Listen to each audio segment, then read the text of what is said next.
Deixa eu...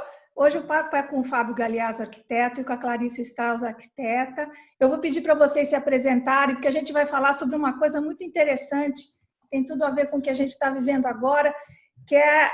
O Fábio vai explicar melhor para a gente, né, que é o design afetivo. Mas primeiro eu vou pedir para vocês se apresentarem, aí a gente introduz a conversa. Vamos lá, Clarissa. Se apresenta aí para quem eventualmente não conhece você. Bom, eu sou a Clarissa, sou arquiteta, mas muito mais do que ser arquiteta, eu acho que sou uma buscadora. Nos últimos anos isso tem se intensificado demais, então, hoje eu estou estudando astrologia, sou curadora prânica, que mais, gente? Sou muito assim curiosa, então eu tenho entrado muito por esse lado mais espiritual, né?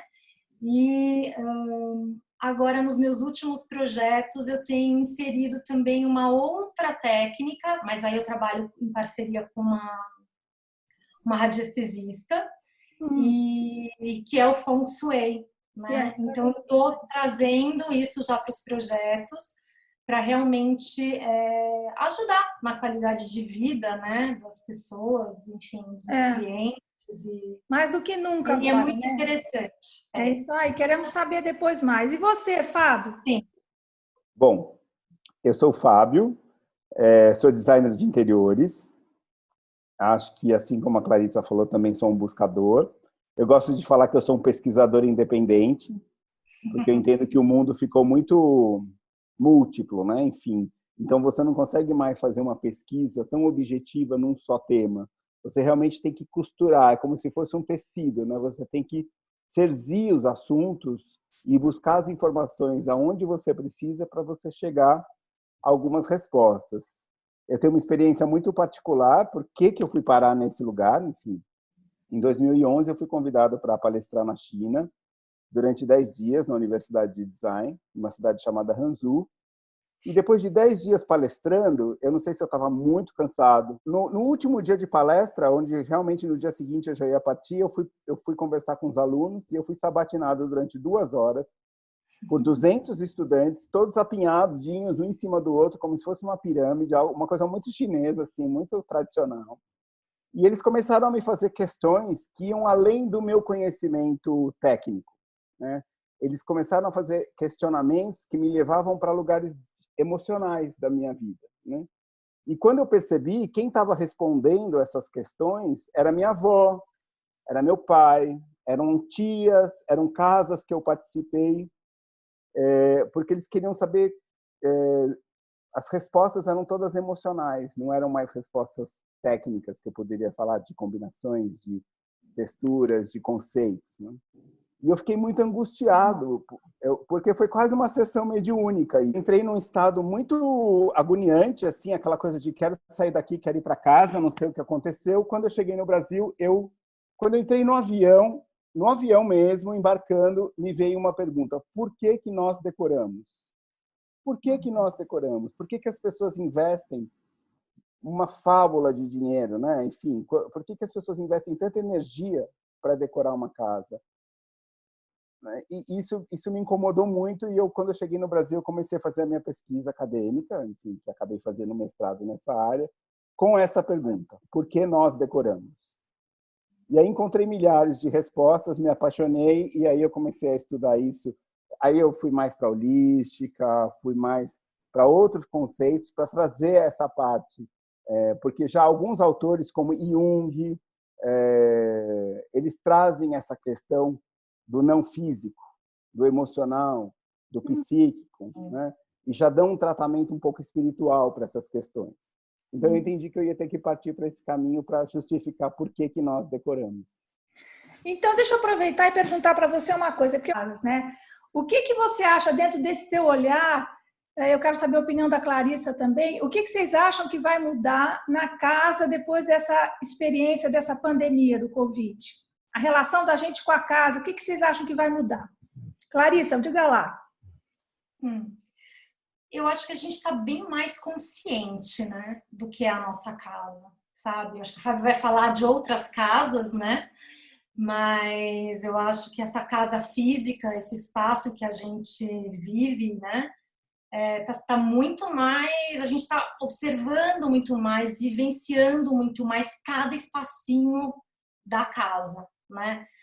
Até um cliente meu foi interessante, esses dias a gente conversou e ele falou assim: nossa, eu já experimentei todos os sofás do meu apartamento, eu já sei exatamente como cada um me recebe, é no terraço, é na sala de jantar, é o living, quer dizer, é interessante, porque a gente não tinha essa oportunidade, Não. né? Antes, né? Era tudo muito corrido, né? É. E agora a gente está sendo obrigado a vivenciar cada espaço. E eu acho que o que vai ser mais curioso, eu acho que é o retorno disso tudo, né? Nos nossos projetos, os clientes, eu acho que eles vão vir com muitos questionamentos, com muitos desejos. Eu acho que vai ser tudo bem diferente. Você sabe que nesse momento eu estou desenvolvendo alguns projetos e eu estou tendo uma experiência fora do normal, né? Porque, assim, Conta. os clientes, eles estão desenhando o projeto, eles estão desenhando o que eles querem. Nossa. Demais. Eles têm acesso às ferramentas, eles fazem as alterações. Então, assim, a reunião, ela mudou a dimensão, porque antes eu fazia uma reunião com o cliente, a gente discutia as discussões, eu voltava para o escritório e fazia introduzia essas alterações no layout e retornava. Não, a gente faz a reunião e os clientes já voltam com a alteração que eles imaginam. Nossa, que interessante com as ferramentas que eles encontraram, que nem sempre são as mais adequadas, e que aí gera discussões. Por que aquilo é possível e por que não é possível? Sim. Mas já acelerou, a reunião já foi acelerada. A gente já quebrou um estágio. Aí você disse se é viável ou não, né? Você diz se é viável ou não e você vai encaixando o que eles... Aí você vai trabalhar com a dimensão, né? Você vai pegar aquela ideia e vai realmente usar um programa de computador que traz a ideia da dimensão, e algumas coisas são viáveis, outras não. Mas é que eles conseguem também discutir mais o uso dos ambientes. Sim. Eles conseguem, às vezes as ideias são geniais, eles falam assim, nossa, a gente adorou isso, mas é que no dia a dia isso não vai funcionar, porque a gente já está percebendo que a gente está aqui em casa e que a gente gosta de ficar nesse lugar e de fazer tal coisa e a casa vai funcionar de outro jeito. Isso é demais. Isso é demais. É muito, muito legal isso. Eu acho que isso só vem somar, né, gente? Só vem somar. Porque muitas vezes o cliente ele nem sabe o que ele quer. Exatamente. Sabe? Ele vem, a gente começa a explicar como que pode ser usado o espaço, assim, assado. Mas agora eu acho que a gente vai ter uma outra ferramenta para trabalhar, muito mais rica, né? Vai ser muito melhor. Com certeza. Eu acho assim que a gente, pelo menos na minha experiência, né, Clarice, você pode trazer a dela, mas assim, eu sempre tive muitos clientes que discutiam como que seria essa casa pro mundo. Como essa casa quando eu recebo, quando essa casa... Então, assim, é o banheiro que fica gigante. Eu percebo que os clientes discutiam muito mais a relação deles com o mundo, né? Então, é o banheiro que é muito grande, porque ele tem que se tornar uma sala de banho, é a sala de TV que tem que se tornar um cinema. E isso sempre foi introduzido com muita naturalidade nos projetos. A gente achava isso natural. Eu penso que agora algumas discussões elas vão se tornar inversas, né? Como que vai ser a casa quando eu estiver sozinho? Onde que realmente eu leio, né? Porque, por ironia do destino, eu sou uma pessoa que leio muito e eu não construí a minha casa com um lugar para eu ler. Então, eu tenho discutido. Agora, eu estou no momento que eu estou construindo uma nova casa, que é um projeto novo, e eu estou muito focado onde são os lugares que eu vou poder ficar na minha introspecção. Olha que máximo isso. E acho que a gente vai começar a trazer isso. Outro dia eu estava fazendo uma palestra e um pessoal de eletrodomésticos me questionou como seriam os eletrodomésticos no futuro. Eu disse, olha, no futuro eu não sei muito bem como eu vou te dizer como eles são, mas hoje eu uso eles para interagir com meu filho. Porque a dificuldade, assim, eu não consigo brincar muito com meu filho, mas eu consigo fazer um bolo, eu consigo usar essas ferramentas da cozinha como um playground, né? Então, uma maneira de estar junto, educativo também, né? De uma forma educativa. Começa que ele tem que aprender a ler a receita no celular, né? Então ele tem que digitar o nome do que a gente vai fazer, para depois ler a receita, para depois a gente, enfim, fazer Eu a acho isso interação. incrível, sabia? Porque você acaba transformando, né, a matéria em uma outra coisa, né? Fazer um muito bolo. legal. É sensacional. E o design afetivo? Explica um pouco para a gente essa história do design afetivo. Eu morro de rir, né? Porque quando eu vou, às vezes eu faço algumas palestras para os profissionais da nossa área e eles falam assim, mas isso eu já fazia. Eu falo, isso você já fazia. É que agora você pode levantar a bandeira que você faz isso, né? Porque antes a gente existia um paradoxo profissional, né? Então, ou eu sou aquele profissional que cria aquela estética rígida, que é belíssima de se olhar, mas que a gente questiona muito como é se viver nesse lugar. Então, eu tenho esses profissionais que fazem esse tipo de trabalho. E eu tenho aqueles profissionais que eles interagem o tempo inteiro do cliente com os desejos, com os afetos, com as emoções, com as recordações, e que ficam trabalhando o ambiente a partir desses questionamentos. Esse profissional ele vai ser muito mais valorizado daqui para frente. Com certeza. Ele já é. É que agora vai se tornar uma tendência, né? Isso vai se tornar os discursos, os textos, tudo já estão sendo escritos com esse chamado, né? Então, o design afetivo nada mais é do que a gente partir da nossa relação com o mundo, da nossa relação com a família, da nossa relação com as nossas lembranças, né? E o que eu venho trazendo é que, assim, talvez, como a Clarissa trouxe, esse momento de consciência é que a gente perceba que nem toda a história precisa fazer parte da nossa vida. Porque antes existia ali um chavão de que a casa é o lugar onde as nossas histórias estão. Quando a gente traz a consciência, que é esse novo momento, a gente pode descobrir essa história fez parte da minha vida, mas hoje não faz mais e eu não quero agradecer, né? Agradecer e dizer Exatamente. isso não se comunica mais comigo, não tem mais a ver, né? E deixar aí, né? Acho que também eu tenho uma experiência muito engraçada. Eu sou assim, eu converso com as paredes e assim, é muito comum eu na rua ver alguém olhando para mim com cara de assustado, porque eu realmente falo sozinho. Você anda falando, Fábio, na rua? Sozinho? Eu falo que aquele amigo invisível que eu não tive na infância, ele apareceu agora. Eu falo bastante. Então, uma vez eu estava numa loja de decoração dessas de departamentos, bem conhecidas, que a gente tem vontade de pegar o carrinho do supermercado e comprar tudo. E eu estava lá olhando os lançamentos e eu vi duas amigas conversando na gôndola de taças de vinho. Enquanto elas escolhiam as taças, elas iam falando mal da sogra, mal do emprego, mal do marido. E aí eu olhei para aquilo assim e eu vi um campo energético. Assim, nossa, mas essas mulheres são loucas, porque elas estão magnetizando esses copos só com mensagens negativas. E elas puseram na cesta e foram embora. No dia seguinte, eu estava tomando café da manhã, e eu sou um cara que toma muito café, assim, tomo muito café. Eu fiquei pensando nas peças que existiam na minha vida e fiquei olhando, né? Porque eu sempre tive sempre fui um acumulador. Né? E disso surgiu um bazar com 300 peças, logo de cara. A gente resolveu que a gente precisava se livrar de 300 peças para que abrisse espaço para novas histórias. Porque aquelas eram peças lindas, eram peças assinadas, eram peças de arte, eram peças de design. Umas foram compradas em Nova York, outras foram compradas em Paris, outras foram compradas no Vale do Jequitinhonha, mas elas não faziam mais parte daquela casa. Foi muito interessante esse aprendizado. Então, o design afetivo é você olhar para a vida e perceber o que a vida está te pedindo. Né? Esse lugar de consciência que a Clarissa trouxe.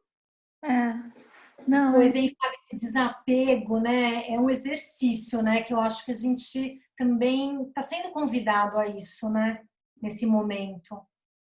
Mas o mais legal é assim, que quando a gente fez o bazar, era ver o encontro das pessoas com as peças. Foi muito interessante, porque isso até está numa outra pesquisa que eu tenho feito agora, né? Aí que você entende, né? A energia do objeto, ela não é nem positiva nem negativa, é a sua intenção com ele que magnetiza ela. Então, aquelas pessoas encontravam com aqueles objetos, elas iam levar a minha história que eu tinha tido? Não, elas iam levar a história daquele encontro. né? E da intenção delas com a casa delas. E foi um aprendizado fantástico. Eu acho que esse teu olhar é muito legal, porque realmente assim, é aquilo que tem a lembrança daquele momento, aquela coisa que te toca de alguma forma legal, né? E de repente pode passar em algum momento, passar a não tocar mais, né? Pode ser uma coisa que você fala, já virou a página e agora já está em outra, né? Que é o reciclar também. Porque a gente não precisa mudar de vez em quando, aí, Clarissa, o negócio do Feng Shui também. Não tem que mudar um pouco os móveis de posição para energia, para dar uma energizada na casa ou não? Depende, Vai, Clarissa, depende. você. Não, eu acho que depende, né? Eu acho que você pode mudar uma cor. Às vezes não dá para você mudar o móvel de lugar. Às vezes você não tem, né? O apartamento é pequeno, a casa é pequena, você não tem como mudar. Mas você pode mudar um tecido que vai mudar toda a energia do ambiente, né? As cores, e você ter consciência do que serve, do que representa aquele espaço para você ali na tua casa e trabalhar com aquela intenção, por exemplo. Você vai trabalhar um canto da tua casa que você sabe ali que é o canto da prosperidade, por exemplo. Então, você trabalhar com aquela consciência, você, nossa, potencializa tudo, né? Então, ai, gente, nada como ter consciência. Acho que consciência é o tema, eu acho que é o tema do momento. É o tema para todos, não né? é? Para tudo. Eu acho. Para tudo. Consumir com consciência. Né? Os clientes já estão também se questionando: será que eu preciso de uma casa tão grande? Será? Né? Nossa, porque agora mais do que nunca, né? Agora mais do que nunca, gente. Não é? Então eu acho que... será que eu preciso ter tantos carros na minha garagem? Não é? Nossa, eu acho que não. É um convite mesmo agora. Eu Lindo, acho que... é maravilhoso. Acho que é um momento único que a gente Não, está eu vivendo. acho incrível, porque assim, as coisas vão ser... O valor das coisas vai mudar completamente, né? A gente vê Sim, por exemplo, assim, roupa, né? O que a gente precisa de roupa? Para que a gente precisa de... Sabe assim? Então, acho que vai ter muita coisa que a gente vai rever em termos do que é mais importante agora. E é muito legal isso, né? Sim. Não, e dentro de casa, então, né, um moletomzinho é básico, né, gente? É só o que a gente quer, né? Nossa. Uma meia gostosa, pronto. Aí fica né? muito mais fácil. E me diz uma coisa, o que vocês dariam de conselho? Se é que existe algum conselho que a gente pode dar para quem tem intenção de melhorar a sua relação com a sua casa, ou coisas que possam fazer para deixar mais agradável de viver, enfim, tem alguma dicasinha boa aí ou não? Fala, Olha, Fábio. eu costumo falar das 3 perguntas básicas, né? Eu acho que todo projeto, hoje em dia, todo projeto ele começa a partir de 3 perguntas básicas, né? O que eu tenho e que realmente faz parte da minha história. O que eu tenho e que realmente fala de quem sou eu, da minha identidade. Depois eu vou falar assim, o que eu tenho que já não mais faz parte da minha intimidade e que eu poderia reciclar, que eu poderia ressignificar, né? Porque, por exemplo, eu tenho um caso muito concreto, né? Eu fui na casa de um cliente, queria refazer tudo, queria mudar tudo, chegou num móvel lá, ele falou assim, não, mas esse móvel custou uma fortuna, esse móvel é assinado por tal pessoa. Então, assim, e esse móvel era do meu casamento, que eu não estou mais casado, né? Então, você fala assim, meu Deus,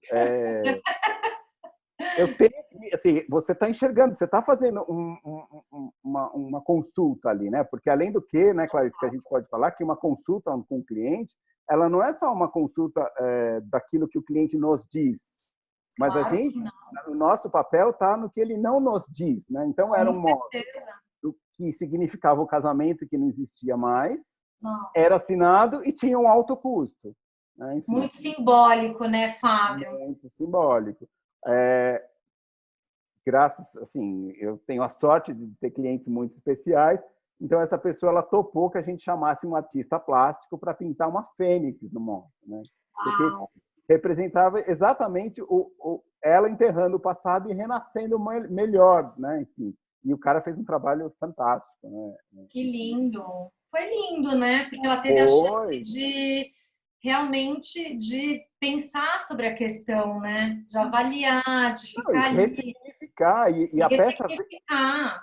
E quando a gente ressignifica ou recicla, geralmente o que vem é muito melhor do que era antes. A sim. interpretação ela é muito melhor. Ela é mais, porque enfim, ela tem um certo despojamento, né? Ela não tem a rigidez da construção, ela tem a soltura da desconstrução, né? Assim, ela é livre, porque você pode criar, ela realmente significa a criatividade. Então é o que você tem que você vai poder ressignificar e o que você tem que você vai mandar embora a partir daí. E o terceiro é que só então nós vamos pensar o que vem de fora para dentro. E como é que a gente vai permitir que esse externo entre na nossa casa? E que aí a gente vai pensar na sustentabilidade mesmo, aliada à tecnologia, aliada a um mundo mais leve, já pensada para isso, né? Eu sempre parto dessas três questões. Não. E eu diria mais uma quarta que eu falaria assim, começa de cima para baixo. Daquelas prateleiras lá no alto. No maleiro. Sabe o maleiro? No maleiro. Eu falo que existe um fenômeno dentro da gente que chama síndrome da Arca de Noé, que é como se a gente estivesse juntando tudo para o dia que o dilúvio chegasse. Nossa! Ô, Fábio, você sabe que eu não sou uma acumuladora, sabia? Eu presto bastante atenção, assim, em mim. Quando eu vou percebendo que eu vou mudando alguma coisa em mim, eu já começo. Eu preciso doar roupas que já não fazem mais sentido. Eu acho que as roupas são o primeiro sinal, eu acho. O guarda-roupa, quando você começa a ver coisas que não tem mais a ver com você, é fácil. Até porque elas estão mais no campo do físico, né? Exatamente, né? Então elas não te representam mais, né? Então aí você já começa a fazer essa doação. Toda vez que eu compro uma peça nova, que assim, eu não sou uma pessoa consumista, mas eventualmente quando eu compro, eu já dou alguma coisa. Eu também faço isso. Não... Entrou, saiu. Eu tenho uma sacolinha direto lá que às vezes a gente tem coisa que você não usa há um tempão, né? Que tá lá parado. Exatamente. E agora eu vou usar essas 3 itens aí do Fábio, essa técnica, e vou começar a analisar os outros cantinhos aqui da minha casa também. Mas começa de cima para baixo. Tá. Campo, né? O campo energético, ele se adapta muito facilmente, né? Então você sente muito. Acho que tem que pôr a intenção dessa coisa da limpeza mesmo e a gente vai se ressignificando mesmo, né? Vem o espaço para o novo, né? Não, e como é dinâmico, né? E como é dinâmico, né? Como uma ação minha, ela reflete em mim, né? Eu cuido da casa, a casa cuida de mim. Acho que isso é uma das grandes mudanças também que nós teremos daqui para frente. Porque como está todo mundo em casa, está todo mundo mexendo na casa. E está todo mundo percebendo que o pouco que mexe já faz uma grande diferença. Minhas plantas, gente, elas mudaram completamente a relação comigo. Completamente. Elas estão lindas. Olha. Lindas. Porque antes, enfim, era aquela correria, né? E assim, eu não estava prestando atenção nelas. Agora eu converso, todo dia bom dia, molhando com mais carinho. E vem o retorno, Fábio. É isso que você está falando, vem um retorno assim, é muito lindo, é muito lindo. Elas são as minhas amigas. Foi muito bom. Acabou já? Acabou já. Foi muito Foi bom. Ótimo, também. Não, mas eu acho que está sendo um momento tão especial para todo mundo, né? E assim, difícil, muito difícil, mas que a gente saiba aproveitar tudo de bom que esse momento vai poder nos passar, porque eu acho que tem muita coisa que a gente tem que aproveitar disso, né? Eu acho que vai ser maravilhoso. Eu acho um pouco irônico, mas é um dos melhores presentes que a gente podia ter ganho, sabe? Vai ser dolorido, vai doer um pouco, mas a gente precisava desse tapa na cara. Precisava. Gente, é um momento único na história, né? E olha que tem internet, olha só que coisa maravilhosa. Eu faço aula de dança via Zoom, faço pilates via Zoom. Estamos aqui, reunidos. É incrível. Não, né? Eu acho que se abriram outras possibilidades e a gente vai rever uma série de coisas que a gente fazia que de repente não valia a pena fazer, dar valor para outras coisas, né? Eu acho que a gente tem que saber aproveitar esse momento.